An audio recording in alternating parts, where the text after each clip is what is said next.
कांग्रेस के राष्ट्रीय अध्यक्ष पद के चुनाव को लेकर राजस्थान की राजनीति में भी खलबली मच गई है। राज्य में कांग्रेस की सरकार पर खतरा मंडराने लगा।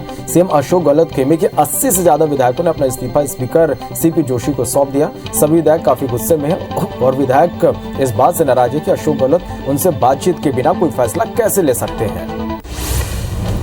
कांग्रेस विधायकों का आरोप है कि सिर्फ 10-15 विधायकों की ही बात सुनी जा रही, जबकि बाकी को नजरअंदाज किया जा रहा। पार्टी हमारी नहीं सुनती और हमसे सलाह लिए बिना ही फैसले लिए जाते। वहीं सीपी जोशी को राजस्थान का मुख्यमंत्री बनाने की मांग की जा रही है। कांग्रेस नेता राहुल गांधी इस बात के संकेत दे चुके हैं कि अगर अशोक गहलोत अध्यक्ष बने तो उन्हें सीएम पद छोड़ना पड़ सकता है। इस पर गहलोत के समर्थक निर्दलीय विधायकों के तेवर बदलते नजर आ रहे हैं। उनका कहना है कि अगर मन लायक फैसला नहीं हुआ तो राजस्थान में सरकार पर भी खतरा है। राष्ट्रपति द्रौपदी मुर्मू आज से 28 सितंबर तक कर्नाटक के दौरे पर रहेंगे। राष्ट्रपति का यह पहला कर्नाटक दौरा होगा। राष्ट्रपति भवन ने बताया कि वह सोमवार को मैसूर में दशहरा उत्सव का उद्घाटन करेंगे। इसके बाद वे उसी दिन हबली में अल्बी धारवाड़ नगर निगम की तरफ से आयोजित पौरा सम्मान समारोह में शामिल होंगे। पूर्व कांग्रेस नेता गुलाम नबी आजाद आज यानी 26 सितंबर को अपनी नई पार्टी का ऐलान कर सकते हैं। आजाद रविवार सुबह 3 दिवसीय दौरे पर जम्मू कश्मीर पहुंचे। वे जम्मू एयरपोर्ट से सीधे गांधीनगर स्थित अपने घर गए, जहां आजाद ने पत्रकारों से कहा कि सोमवार को मैं नई पार्टी की घोषणा करूंगा। इसके लिए आप सबको आमंत्रित कर रहा हूं। जापान के पूर्व प्रधानमंत्री शिंजो आबे का राजकीय अंतिम संस्कार यानी स्टेट फ्यूनरल 27 सितंबर को टोक्यो में होगा। प्रधानमंत्री नरेंद्र मोदी समेत 217 देशों के प्रतिनिधि इसमें शामिल होंगे। शिंजो की प्रतीकात्मक अंतिम विदाई समारोह करीब 97 करोड़ रुपए इस पर खर्च होंगे। अंतिम विदाई के कार्यक्रम टोक्यो के निप्पॉन बुडोकन में दोपहर 2 बजे शुरू होगा। हिमाचल के कुल्लू में ट्रेवलर बस अनियंत्रित होकर खाई में गिर गई, जिसमें 7 लोगों की मौत हो गई जबकि 10 गंभीर रूप से घायल हैं। दरअसल बस गिलोरी से घियागी की तरफ जा रही थी। इस दौरान ड्राइवर का नियंत्रण खो गया और वाहन गहरी खाई में जा गिरी। एसपी के मुताबिक वाहन में ड्राइवर समेत 17 लोग सवार थे, जिसमें 4 IIT BHU वाराणसी के छात्र भी बताया जा रहा है। 7 शव बरामद कर लिए गए।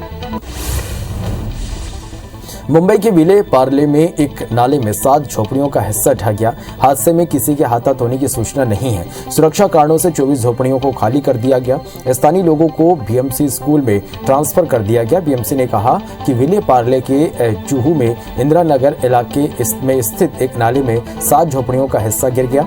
इस घटना में कोई हताहत नहीं हुआ।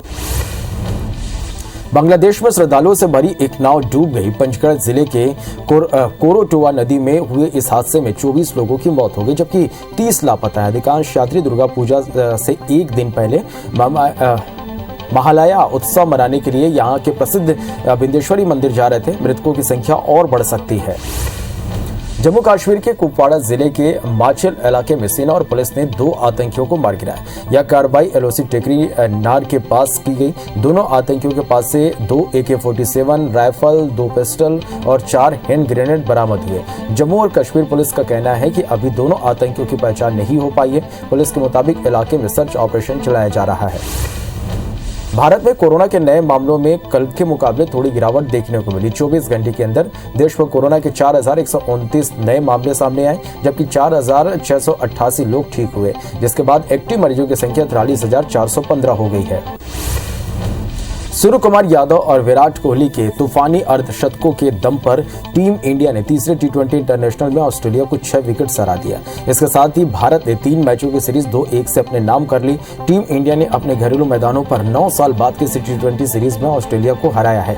टीम इंडिया कंगारुओं को 2013 के बाद से T20 सीरीज में नहीं हरा सकी थी। भारत में मानसून अभी भी अपनी मौजूदगी दर्ज करा रहा है। भारत मौसम विज्ञान विभाग ने हिमाचल प्रदेश, उत्तराखंड, पश्चिम बंगाल, बिहार में भारी बारिश की चेतावनी जारी की। इसके अलावा उत्तर पूर्वी क्षेत्रों में विशेष रूप से अरुणाचल प्रदेश, असम, मेघालय, नागालैंड, मणिपुर, मिजोरम और त्रिपुरा में भी भारी बारिश की संभावना है।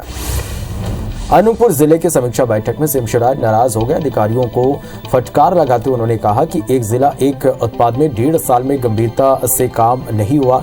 इस काम से मैं संतुष्ट नहीं हूं। सीएम शिवराज ने PM आवास योजना की धीमी गति पर भी नाराजगी जताई। अनूपपुर जिले की समीक्षा बैठक में PHE विभाग के इंजीनियर ने जल जीवन मिशन पर गलत जानकारी दी। इस पर सीएम शिवराज ने उन्हें बैठक में ही माफी मंगवाई। सीएम ने पूछा कि नगर पालिका सीएमओ की छुट्टी के दौरान किसी और को प्रभार क्यों नहीं दिया गया। यह स्थिति ठीक नहीं है।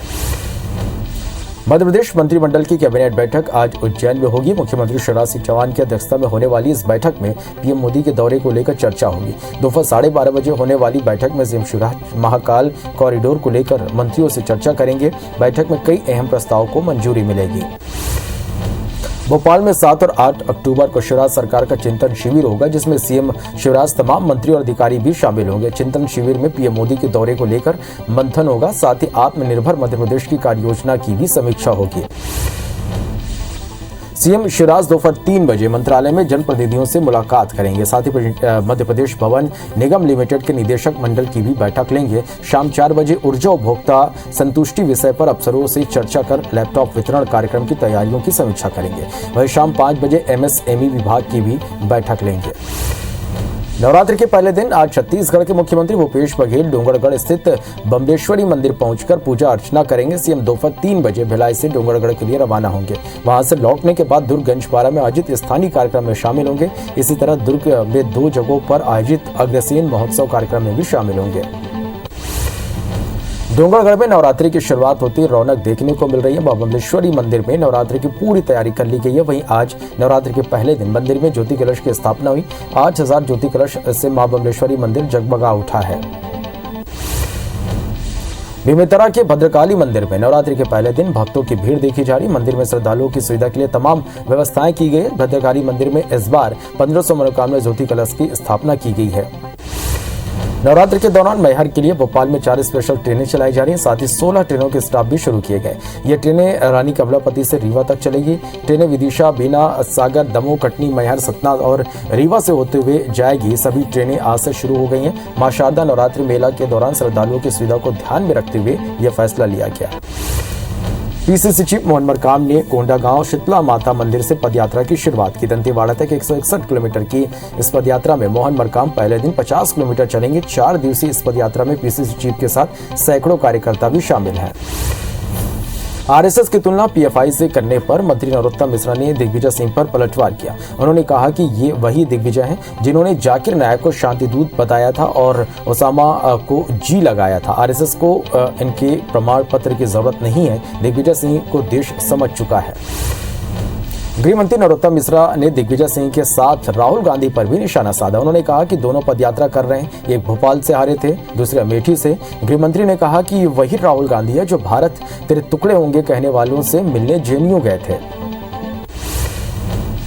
मध्य प्रदेश के 40 निकायों में कल मतदान होने हैं। ईवीएम से सभी जगह वोटिंग होगी, जिसको लेकर आज प्रत्याशी डोर टू डोर प्रचार करेंगे। 27 सितंबर को सुबह 7 बजे से शाम 5 बजे तक वोटिंग होगी। वहीं 30 सितंबर को सुबह 9 बजे से मतगणना शुरू होगी। रायपुर नगर निगम ने नवरात्रि पर महिलाओं के लिए मुफ्त बस सेवा शुरू की है। महापौर एजाज ढेबर ने ऐलान करते हुए कहा कि महिलाएं शहर के किसी भी स्थान से मुफ्त बस की सुविधा का लाभ ले सकती हैं। इसके लिए राजधानी के 6 अलग अलग जगहों पर 15 बसों का संचालन होगा, जो माता कौशल्या धाम भी जाएगी। छत्तीसगढ़ में 9वीं से 12वीं तक के तिमाही पेपर का प्रश्न पत्र लीक होने के बाद परीक्षा का पैटर्न बदल दिया गया। अब प्रश्न को ब्लैक बोर्ड पर लिखकर छात्रों से हल कराया जाएगा। स्कूल स्तर पर प्रश्न पत्र तैयार किए जाएंगे। छात्रों को उनके विषय की कॉपी में ही उत्तर लिखाए जाएंगे। भोपाल में बोर्ड परीक्षा शुल्क से बच्चों को राहत मिली है। अब 8वीं और 5वीं के स्टूडेंट्स को बोर्ड परीक्षा की फीस नहीं भरनी होगी। स्कूल शिक्षा विभाग ने इसके आदेश जारी कर दिए हैं। आदेश जारी होने के बाद प्राइवेट स्कूल एसोसिएशन इसका विरोध कर रहे हैं। बोर्ड परीक्षा शुल्क से राहत देने पर निजी स्कूलों पर करीब 23 करोड़ का भार आएगा। भिलाई स्टील प्लांट में एक बार फिर क्यूआर कोड सिस्टम लागू करने की तैयारी है। ये व्यवस्था 1 अक्टूबर से लागू होगी। कर्मियों के विरोध के बीच सितंबर में इसे लागू नहीं किया जा सका था। अब भी कुछ संगठन इसका विरोध कर रहे हैं। वहीं बीएसपी प्रबंधन श्रमिक संगठनों को साधने में लगा हुआ है।